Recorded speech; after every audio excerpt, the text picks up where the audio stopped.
the student should be able to A. Identify the purpose of measurement. Letter B. Enumerate the purpose of measurement. And letter C. Appreciate the importance of purpose of measurements. So, bago yan, ma-inhanda si teacher na activity. Ready na ba?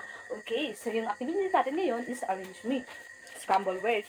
So, hulaan nyo kung anong word ito. Naintindihan ba? Okay, no?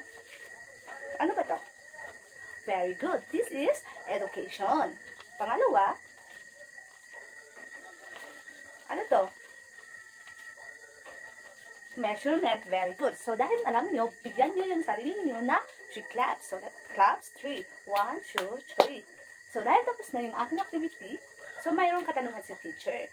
So, ano ba nang observe nyo sa activity natin? Okay. So, ano ba yung posibleng maging topic natin? Very good. About purpose of measurement. So, basahin naman natin yung purpose of measurement. Purpose of measurement. So, meron tayong 5 purpose of measurement. First, basahin muna natin yung meaning ng measurement. Naintindihan ba?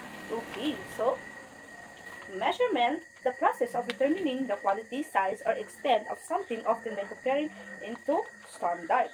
So, we have 5 purposes of measurement. First, understanding and comparison.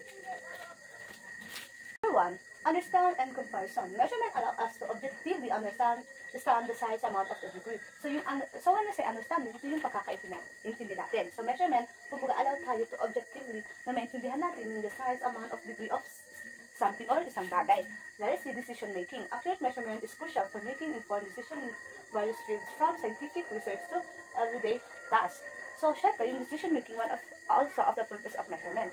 Kasi dito, syempre, when we do something, isipin natin muna yung decision natin, if okay ba o tama ba yung ginawa natin or decision natin. Next one is communication. Measurement provides a standardized way to communicate information about the world and the past.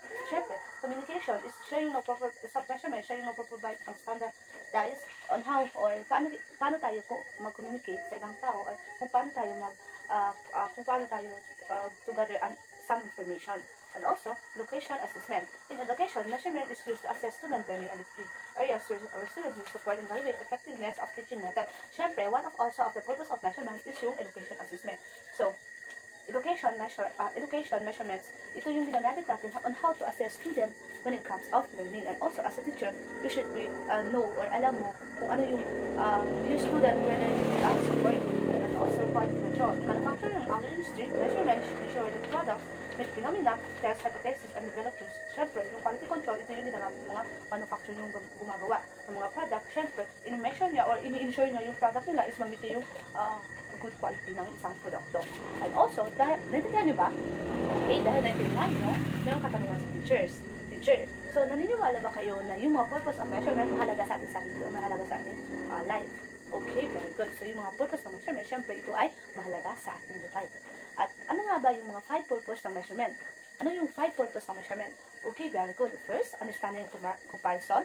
Second one, decision making and communication, and education assessment, and also quality control. So, kaya natindihan nyo na, puproceed na tayo sa ating direction. In the space provided, write the correct answer before the number. So, isusulat nyo yung tamang answer before the numbers. Natindihan ba?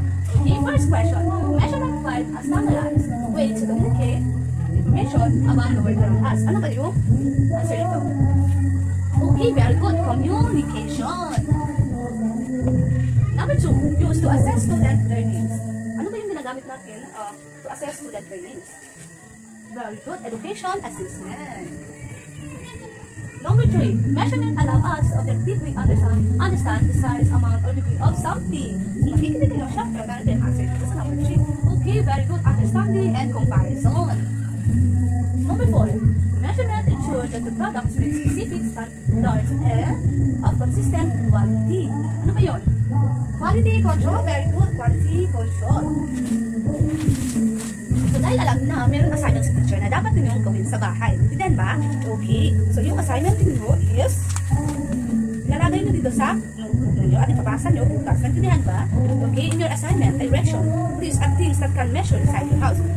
Mag-ista kayo ng mga bagay na pwede nyo measure sa inyo sa loob ng bahay. Naintindihan ba? Okay. So,